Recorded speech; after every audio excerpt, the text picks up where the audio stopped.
গল্পটা আমার আর মায়ার, আমাদের প্রথম কথা, প্রথম দেখা আর প্রথম ভালো লাগা। ওয়েট ওয়েট ওয়েট, সব থেকে ভালো হয় শুরু থেকেই শুরু করি।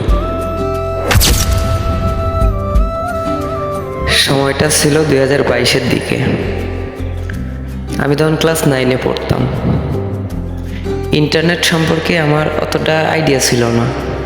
তো আমার একটা ফ্রেন্ড ছিল নিলয়, ওর আবার এদিকে ব্যাপক ইন্টারেস্ট। তো একদিন স্কুল থেকে বাসায় ফেরার পথে ও আমাকে প্রথমবারের মতো ফেসবুক অ্যাকাউন্ট খোলা শিখাচ্ছিল। হ্যাঁ, এখন কি করবো? ওখানে ক্লিক কর। করলাম, এখন কি করবো? এখন তোর নাম দে আর জন্ম তারিখটা দে। আরে কি লিখছিস? কেন আমার নাম? তো আসল নামটা যদি দিস তোর ফ্যামিলি মেম্বার খারাপ ভাববে না? তাহলে কি দিব? তুই ব্যর্থ বালক দে। ধুর, এটা তো তোর আইডি না, তাহলে আমি কেমন দিই? তাহলে তোর ইসলাম দিয়েছি। হ্যাঁ, পাইছি। স্বপ্নের রাজপুত। এর মানে কি? তুই এটা বুঝলি? আচ্ছা তাইলে চল কই যাবি? চল ইসমাইল ভাই দোকানে যাই। কেন ইসমাইল ভাইয়ের দোকানে কিসের জন্য যাবো? ইসমাইল ভাই দোকানে না গেলে এমডি কার্ড কিনতে হবে। MP card? আর এমপি কার্ড দিয়ে কি করে? বন্ধু এমডি কার্ড না হলে ফেসবুক চালাবে কিভাবে? কেন এখন কেমন চালাইতেছি? আরে এখন তো ফ্রি ফেসবুক চালাবে, ছবি আর ভিডিও তো দেখা যায় না। আমার ফ্রি ফেসবুকই বেস্ট ভাই, আমার ছবি ভিডিও দেখা লাগবে। তোরে নিয়ে আর বললাম না, এখন তাইলে চল। সত্যি বলতে কি তখন পকেটের অবস্থা একদম টাইট থাকতো। বাসা থেকে 10 টাকার বেশি পেতাম না, তা আবার সেটা টিফিনে 2টো সিঙ্গারা খাওয়ার টাকা। তো একদিন স্কুল থেকে বাসায় ফিরে বসেছিলাম, নিলয়ের কথা মতো ফেসবুকে র্যান্ডমলি ফ্রেন্ড রিকোয়েস্ট দিয়ে যাচ্ছিলাম। যে করে হোক নাকি ফেসবুকে 5000 ফ্রেন্ড বানাইতে হবে, তাহলে নাকি অনেক লাইক কমেন্ট শেয়ার করবে। পেয়ে কি করব সেটা আমি জানি না। কিছুক্ষণ পর দেখি একটা মেয়ে ফ্রেন্ড রিকোয়েস্ট অ্যাকসেপ্ট করছে, নাম আবার মায়াবতী। মায়াবতী একটা নাম 2বার দেওয়া লজিক আমি ঠিক বুঝে উঠতে পারলাম না। এত কিছু না ভেবে একটা মেসেজও করে দিলাম। বলেন তো কি মেসেজ করতে পারি? ওইটাই, দুনিয়ার সব থেকে বোরিং মেসেজটাই, হাই। বাই। তুমি কি আমাকে ইগনোর করছো? হ্যালো, রিপ্লাই তো করো। কি লিখবো?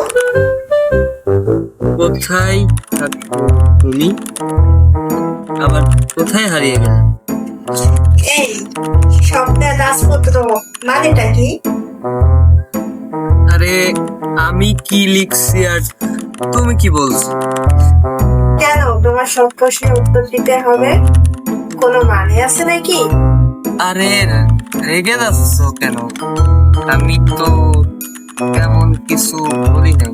আসলে আমি বয়েজ স্কুলে পড়ি, তো প্রথমবারের মতো কোনো মেয়ের সাথে কথা বলছি, তাই ভেবে উঠতে পারতেছি না কোনটা রেখে কোনটা বল। আচ্ছা বাই, পরে কথা হবে। ধ্যার, এই টিনের বয়সে না এই এক সমস্যা, এক্সাইটমেন্ট অলওয়েজ পাহাড়ের চূড়ায়। কোনো মেয়ের সাথে তোর প্রথম কথা হচ্ছে না তুই বয়েজ স্কুলে পড়িস, ও এত কিছু জিজ্ঞাইছে? খুদাই বলতে গেলে এত কথা, এভাবে করলে কেউ জীবনে পাত্তা দিবে? ঠিক এমনটাই ভাবতেছিলাম তখন। যে মেয়েটাকে আমি চিনি না, যে মেয়েটাকে আমি না কখনো দেখেছি, ওই মেয়েটা আমার মাথা থেকে কিছুতেই নামতেছে না।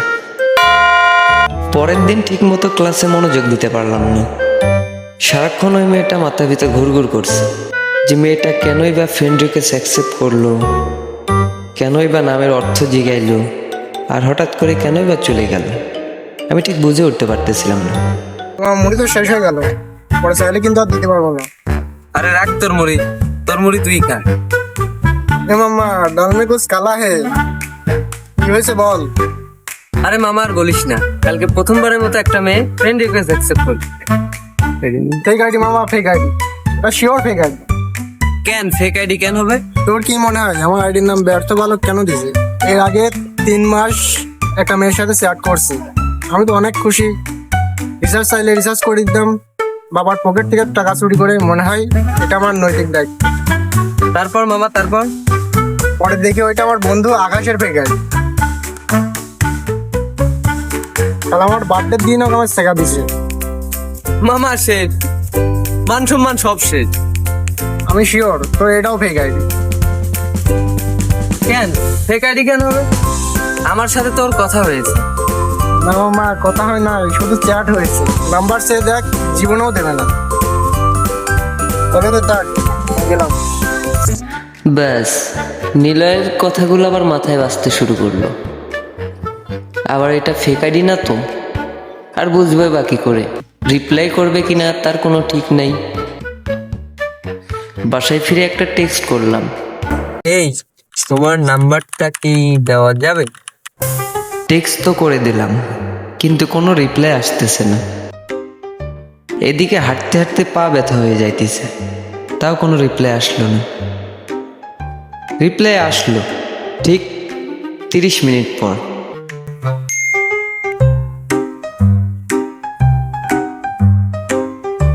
সরি, অচেনা কাউকে আমি নাম্বার দেই না। বুঝতে পারছি, এটা তোমার ফেক আইডি। এই ফেক আইডি মানে? রিপ্লাই দেব না। ওই হ্যালো, রিপ্লাই করো না কেন? এখন কেমন লাগে? দেখো, আমাকে একটু মেজাজ খারাপ করো না, ভালো হবে না। তুমি নাম্বার দাও, আমি কল দিচ্ছি। সরি, আমি অচেনা কাউকে নাম্বার দিই না।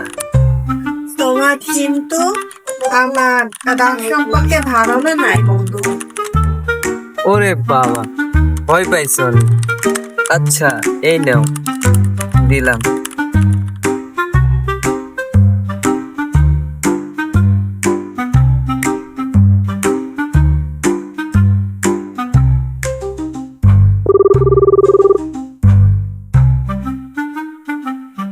হ্যালো, ওই হ্যালো, ফেক আইডি এটা, তাই না? হ্যাঁ, আমার তো এখনো তাই মনে হচ্ছে। ও আচ্ছা, এখন কি মনে হচ্ছে? এখন তো মনে হচ্ছে হয়তো রিয়েলে। এখনো হয়তো যেটা থাপ্পড় মারলে না সব হয়তো বের হয়ে যাবে। ওই হ্যালো, বয়স কত তোমার, আর কিসে পড়ো তুমি?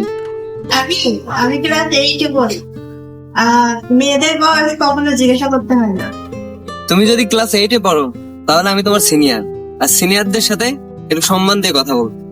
আমি এত সিনিয়র মানি না। যে আমাকে সম্মান করে আমিও তাকে সম্মান করি। আরে বাপ রে বাপ, আমার ডায়লগ আমারই দিচ্ছ? মানে? আচ্ছা, তোমার নামটা তো কঠিন কেন? মায়াবতী মায়াবতী, আর 2 বার কেন দেয়া? আরে ফেসবুকের অ্যাকাউন্ট খুলতে গেলে ফার্স্ট নেম লাস্ট নেম লাগে না, এই জন্য 2 বার দিছি। তাহলে আজকে থেকে আমি একটা নাম দিলাম, মায়া। তোমাকে আমি মায়া বলে ডাক। ও মায়া, মায়া নামটা কিন্তু অনেক কিউট আছে। এরপর থেকে অলমোস্ট প্রতিদিন ওর সাথে কথা হতো। এক প্রান্তে আমি আর এক প্রান্তে মায়া। দুইজন কে কি করলাম প্রতিদিন বিকালে কথা হতো। এমন একটা অবস্থা যে ওর সাথে কথা না বলে একটা দিনও থাকতে পারতাম না, কোনো কারণ ছাড়া, স্বার্থ ছাড়া। এই ভালোবাসাগুলা অনেকটা ম্যাজিক্যাল হয়, তাই না?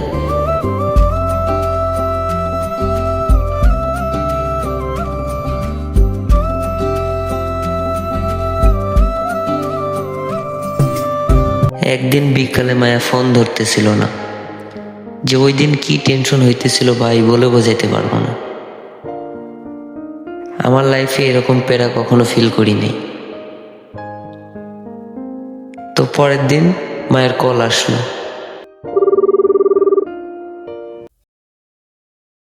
হ্যালো মায়া, তুমি কি ঠিক আছো? তোমার কিছু হয় নাই তো? না, কি হবে আমার? কালকে সারাদিন তোমার ফোন বন্ধ ছিল, কল দিলা না যে, কইছিলা কালকে? কেন প্রত্যেকদিন যে কল দিতে হবে তার কোনো মানে আছে নাকি? হঠাৎ এভাবে কথা বলতেছ, তোমার কিছু হয়েছে? কি হয়েছে?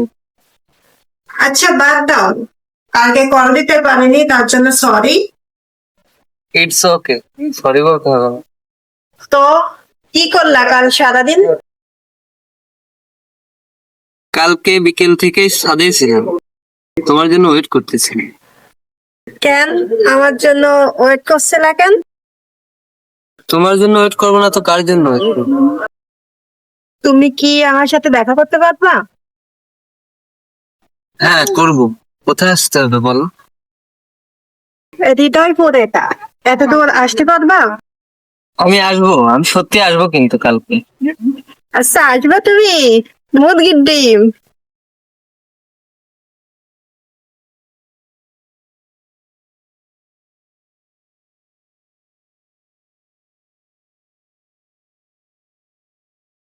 থামলি কেন?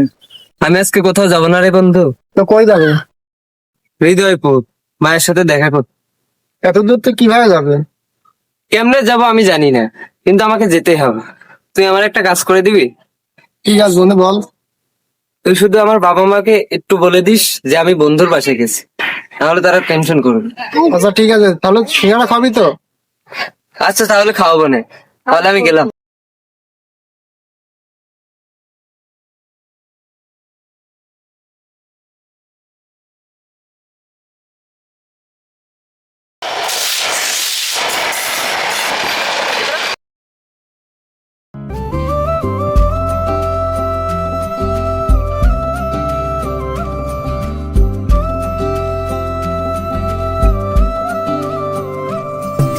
মায়া আসবে কিনা জানি না, কিন্তু আমি চলে আসলাম হৃদয়পুরে। জীবনে প্রথম একা আর এত দূরে আসলাম।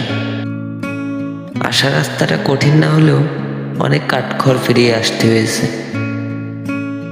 মায়ের দেওয়া বর্ণনা অনুযায়ী এখানকার সবকিছু মিলে যাইতেছে। এখানকার রাস্তা, পরিবেশ, সবকিছু। ভাই হৃদয়পুরের নতুন রাস্তাটা কোন দিকে? এই যে এইদিকে।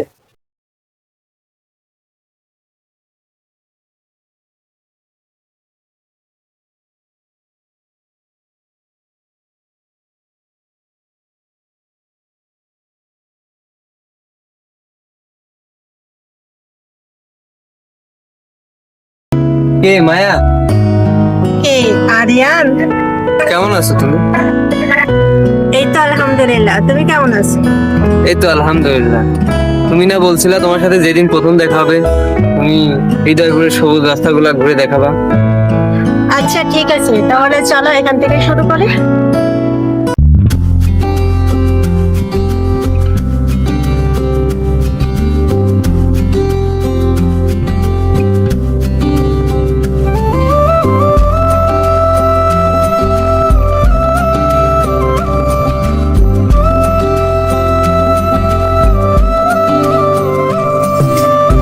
কেন যে খেয়ালি মন ঘরে থাকে না, তোকে ভেবে ঘুম চোখে নামে না। ভেসেছে মেঠো সুর কোন জানাই, মেখেছি যোজনা রং তোরি ছোঁয়ায়। এলোমেলো মন ঘর পালানো, ফিরবে কি আর?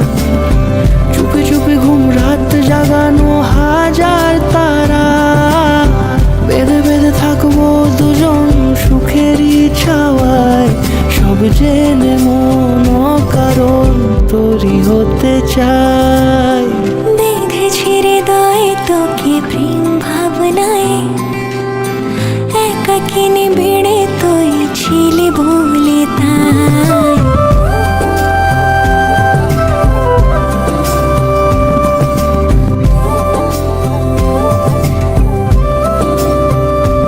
তুমি কালকে আমাকে জিজ্ঞাসা করলে না তোমাকে কেন ফোন দিতে পারতো?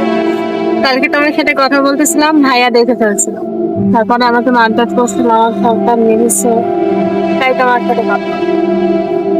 কান্না করো না প্লিজ, দেখো সব ঠিক হয়ে যাবে।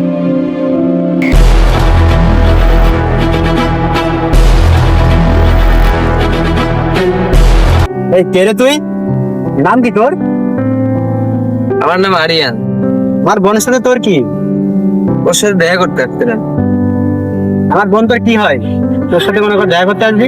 এমনি জাস্ট ফ্রেন্ড। এই মায়া, এই মায়া, আমার দিকে তাকা। ছেলেটাকে চিনিস? না।